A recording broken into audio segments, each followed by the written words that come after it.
रिश्ते में अगर समस्या आ जाए तो सबसे पहले क्या करना चाहिए? लिखने में ये सोबर है, लेकिन इसे ऑफ करना है। कैसे? जो कुछ भी आपकी ज़िंदगी में है, चाहे वो अच्छा है चाहे वो बुरा है, वो आपका है। दोनों में प्यार हुआ, दो प्यार करने वाले थे। ये शक के साथ उन्होंने अपने रिश्ते की दोबारा से नई शुरुआत करने की कोशिश की। अगर माजी में ही जाना लाजिम है तो मेरे साथ वो पहली सी मुलाकात, ये आप अकेले भी कर सकते हैं और ये आप दोनों मिलकर भी कर सकते हैं अगर बातचीत हो सकती है। गलती हुई है तेरी, मेरी उस गलती को ढूंढ लेते हैं कि क्या हुआ, लेकिन मैं तेरे से दूर नहीं जाना चाहता।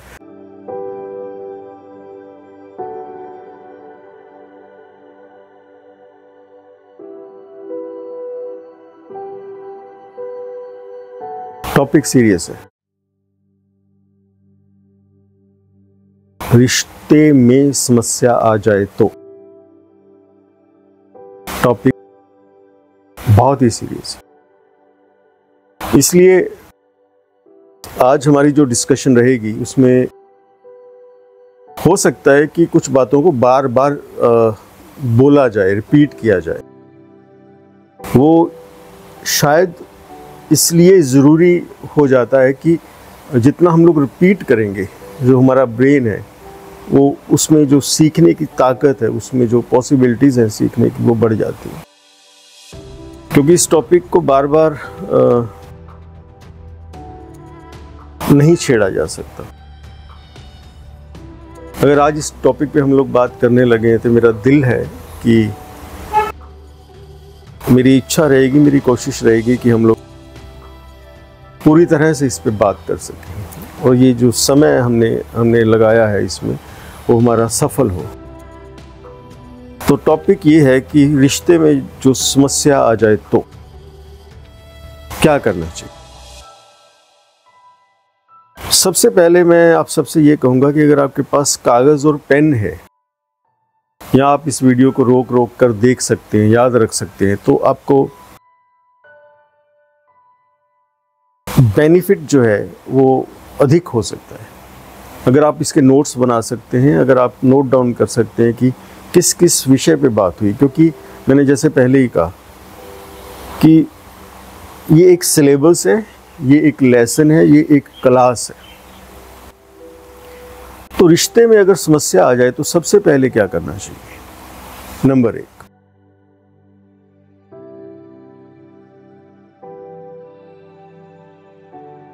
लंबे लंबे सांस लेने की प्रैक्टिस करनी चाहिए। अगर रिश्ते में समस्या आ जाए तो लंबे लंबे सांस लेने की प्रैक्टिस करनी चाहिए।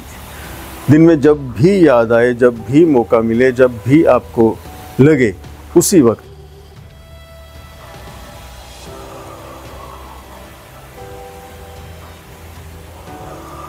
आप जितने लंबे लंबे सांस लेंगे उतना सही रहेगा। और दूसरी बात,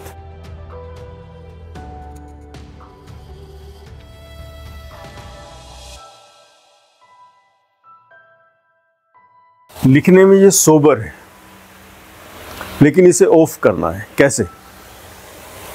आपके जहन में, आपके दिल में, आपकी सोच में जितनी भी सजेशंस की फीलिंग है उन्हें हमें ऑफ करना है, उसका वॉल्यूम हमें कम करना है। ऑर्डर देने की जितनी भी मंशा है उसे हमें कम करना है। ब्लेम जितना भी हमारे अंदर है उसे हमें कम करना है, हो सके तो बंद करना है इसे। एक्सपेक्टेशन जितनी भी हमारे अंदर है तो इसे हमें कम करना है। उम्मीद कम करनी है, हौसला कम नहीं करना। याद रखिएगा, उम्मीद कम करनी है, हौसला कम नहीं करना। और रिएक्शन,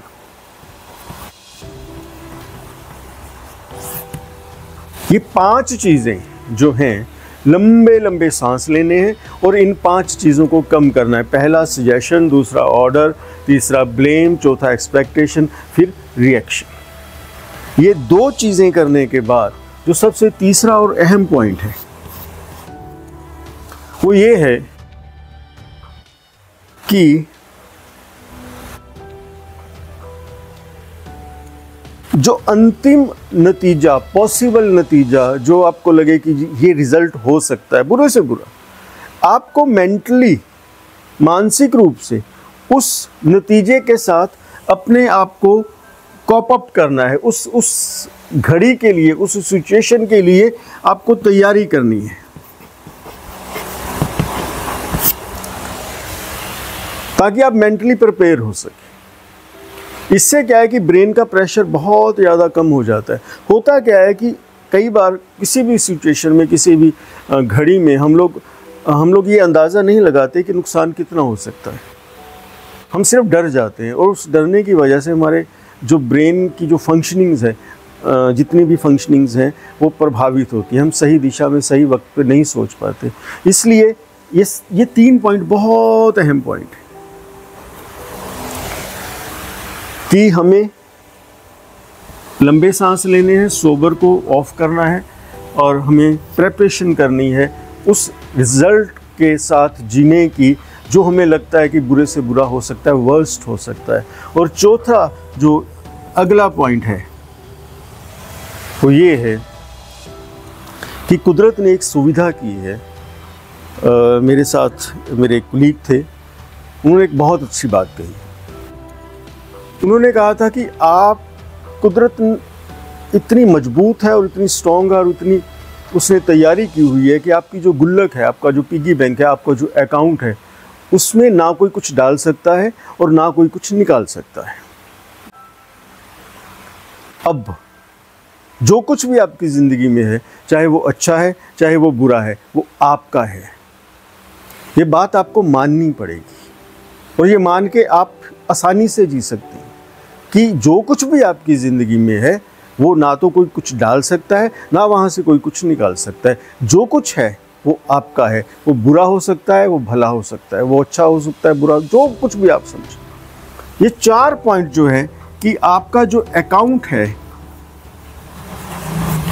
वो आप ही के साथ, आपके साथ ना कोई बुरा कर सकता है, आपके साथ ना कोई अच्छा कर सकता है।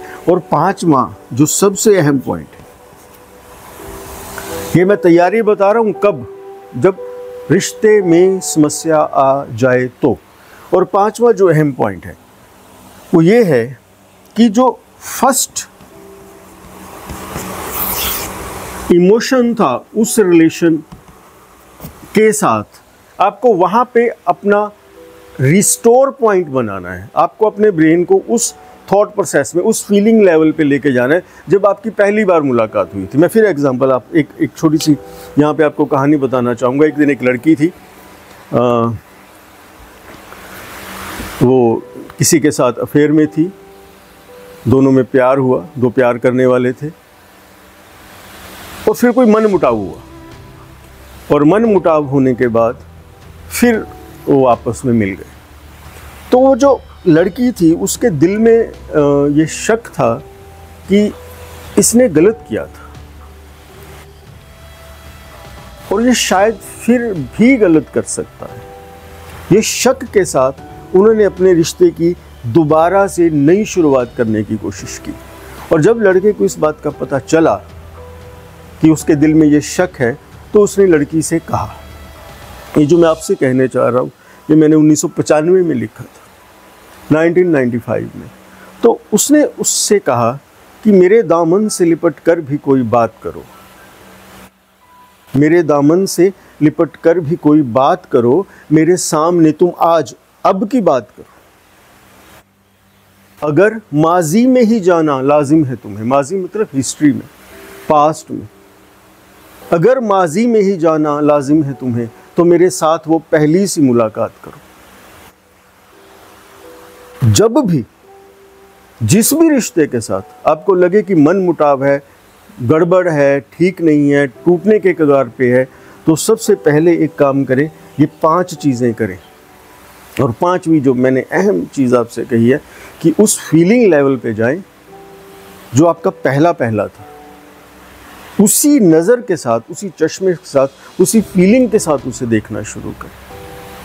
ये 5 चीज़ें सबसे अहम है। आप इसे लिख सकते हैं, आप इसे प्रैक्टिस कर सकते हैं। जब आप ये 5 चीज़ें कर लेते हैं तब अगला चैप्टर शुरू होता है।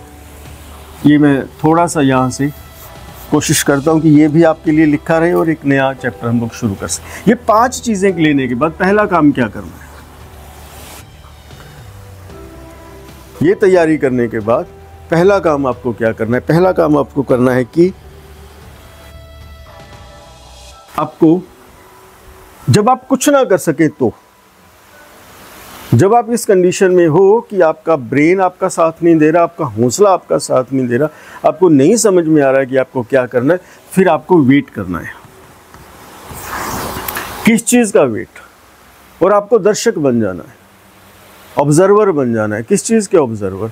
आपको उस रिश्ते को टूटते हुए देखना है, टूटते हुए देखते रहना है, क्योंकि आप कुछ नहीं कर सकते, लेकिन ये 5 चीज़ें आपके पास होनी चाहिए। ये 5 चीज़ें आपके पास होनी चाहिए। फिर आप उस रिश्ते को टूटते हुए देखिए और टूटते हुए भी देख लीजिए। जहाँ तक आप देख सकते हैं उसे ऑब्जर्व कीजिए और उसके गवाह बन जाइए। मैं आपको एक बात बहुत भरोसे से कह सकता हूँ कि रिश्ता अगर गहरा हो, मजबूत हो, उसमें प्यार बहुत ज़्यादा हो, अगर वो टूट भी जाए तब भी, घाव कितना भी गहरा क्यों ना हो, उसमें इतनी गुंजाइश और इसमें इतनी ताकत बनी रहती है कि वो दोबारा से भर सकता है, बशर्ते कि ये 5 चीज़ें अपनी जगह पे हो।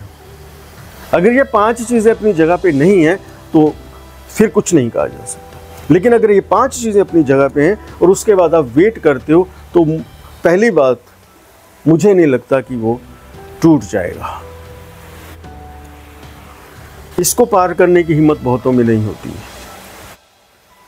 और दूसरी बात, आप क्या कर सकते हैं?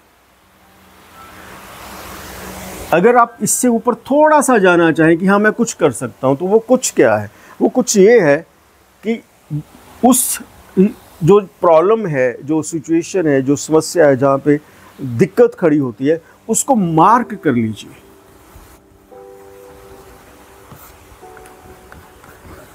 उसे मार्क कर लीजिए, उसे पहचान लीजिए, उसे जान जाइए कि ये जो समस्या है, ये जो प्रॉब्लम है, इस एरिया की है, और उसे ब्लॉक कर दीजिए। बाकी सारी चीज़ों को इसी तरह से चलता हुआ रखें, लेकिन ये 5 चीज़ें साथ में रखें। उस एक एरिया को ब्लॉक कीजिए। ये आप अकेले भी कर सकते हैं और दोनों मिलके भी कर सकते हैं, अगर बातचीत की गुंजाइश है तो। बाकी चीज़ों को चलते रहने दीजिए और उसे ब्लॉक कर दीजिए। दूसरा पॉइंट, इसी में हम लोग आते हैं, वहाँ से उस सिचुएशन को या उस प्लेस को या उस जगह को थोड़ा इग्नोर कर दीजिए, वहाँ से हट जाइए। ये आप अकेले भी कर सकते हैं और ये आप दोनों मिलकर भी कर सकते हैं, अगर बातचीत हो सकती है तो। पहला मैंने कहा कि उस प्रॉब्लम को मार्क कर दीजिए और उस प्रॉब्लम को पहचान जाइए, उसको जान जाइए। दूसरा मैंने कहा कि उस प्रॉब्लम से पीछे हट जाइए, उसे इग्नोर कर दीजिए, उसे जाने दीजिए, उस सिचुएशन से पीछे हो जाइए। तीसरा, इसी का पॉइंट जो तीसरा था, उसमें यह है कि घूमने निकल जाइए, अकेले या फिर दोनों, अगर बातचीत की गुंजाइश है तो। लेकिन उसको मार्क कर दीजिए। अगर आप ये अकेले करेंगे तब भी ठीक है, लेकिन ज़्यादा सही रहेगा अगर आप दोनों मिल के बैठ के बातचीत करके बड़ी ईमानदारी के साथ उस सिचुएशन को मार्क कर दीजिए कि प्रॉब्लम इस एरिया में, उस एक एरिया की वजह से, उस एक प्रॉब्लम की वजह से हम बाकी चीज़ों को ख़राब नहीं करेंगे। ये मूर्खता है, ये मूर्खता है। इसलिए ये 3 पॉइंट, ये मैंने एक कहा, ये दूसरा था, इसमें 2 में मैंने 3 पॉइंट कहे। और लास्ट जो सबसे इम्पॉर्टेंट पॉइंट है कि अगर आप कहते हैं कि मेरे में हिम्मत है, मैं एक्शन करूंगा या करूंगी, मैं एक्शन करूंगा, तो फिर मैं आपसे कहूंगा फिर इन 5 चीज़ों को कंप्लीट कीजिए। इन 5 चीज़ों पे नज़र रखिए, क्या आपकी कंप्लीट है, पूरी है। फीलिंग आपको वही रखनी पहले वाली, ब्लेम आपको रखना नहीं, सजेशन आपको देनी नहीं, ऑर्डर आपको देना नहीं, एक्सपेक्टेशन आपको करनी। एक्सपेक्टेशन में मैंने कहा उम्मीद नहीं रखनी है, हौसला करना है। उम्मीद के सहारे नहीं जाना, हौसले के सहारे आगे जाना है। और तीसरा जो अहम पॉइंट है कि अब आप एक्शन करने जा रहे हो। एक्शन में आपको क्या करना है? आप तैयार रहिए बातचीत को शुरू करने के लिए। उस सिचुएशन को ओपन एंडेड आप शुरू करने के लिए तैयार हो। सॉरी कहने के लिए तैयार रहिए। अगर हो सके कह दीजिए, जरूरी है। सॉरी कहने के लिए तैयार, माफी मांगने के लिए तैयार, पांव पकड़ने के लिए तैयार रहिए, हारने के लिए तैयार रहिए, प्यार करने के लिए तैयार रहिए। रोना आए रोने के लिए तैयार है। रोएं जितना रो सकते हैं, गिड़गिड़ाएं जितना गिड़गिड़ा सकते हैं, लड़ें जितना लड़ सकते हैं, लेकिन सिचुएशन से भागे मत। उस सिचुएशन में घुस जाए और उसे बोले और उसे यकीन दिलाएं कि उसको पता चले कि आप उसे कितना चाहते हो। उसको लगना चाहिए, उसको क्लियर मैसेज जाना चाहिए कि वो आपकी ज़िंदगी में बहुत इंपॉर्टेंट है। दबा के मैसेज दीजिए, डरने की ज़रूरत नहीं है। दबा के मैसेज दीजिए कि मैं तुझसे प्यार करता हूँ और तेरी मेरी ज़िंदगी में बहुत बड़ी अहमियत है और मैं तेरे बिना नहीं जीना चाहता। गलती हुई है तेरी मेरी, उस गलती को ढूंढ लेते हैं कि क्या हुआ, लेकिन मैं तेरे से दूर नहीं जाना चाहता। हमें ये इस रिश्ते को मैं नहीं तोड़ना चाहता। घुस जाइए उसमें, भागिए मत, पकड़ लीजिए उसको, गले लगाइए। धक्का मिलेगा फिर भी गले लगाइए। जितना फूट फूट के रो सकते हैं रोइए, जितना गिड़गिड़ा सकते हैं गिड़गिड़ाइए। 5 चीज़ें मत छोड़ना बॉस। 5 चीज़ें बहुत इंपॉर्टेंट है। अगर इनके बिना जाओगे तो आप फंस जाओगे, आपको वो सक्सेस नहीं मिलेगी। और ध्यान में रखना, जब मैंने कहा सक्सेस नहीं मिलेगी तो इसका मतलब ये नहीं है कि आप कोई जंग लड़ने जा रहे हो, आप हारने के लिए जा रहे हो। आपको हारना है वहाँ पे, आपको जीतना नहीं है। ये जीतने की लड़ाई नहीं है। अगर आप हार जाएंगे तो रिश्ता जीत जाएगा, और रिश्ता जीतना यहाँ सबसे इंपॉर्टेंट है। रोइए, गिड़गिड़ाइए, हार जाइए, मान जाइए, मना लीजिए, प्यार कीजिए, गले लगिए, जो हो सकता है करिए। और उसको यकीन दिला दीजिए कि वो आपकी ज़िंदगी का एक अहम हिस्सा है। वो आपके लिए आपसे भी ज़्यादा इम्पोर्टेंट है। उसकी बहुत वैल्यू है आपकी लाइफ में। आप उसके बिना नहीं रह सके। उसके चीख चीख के कहिए, रो रो के कहिए उसे। अगर आप ये कर सकते हैं तो मुझे नहीं लगता कि कोई रिश्ता आपके हाथ से दूर जा सकता है, कोई रिश्ता टूट सकता है। ये बहुत इम्पोर्टेंट है। ये मैंने बात आज इसलिए की कि कल किसी से मेरी बात हुई,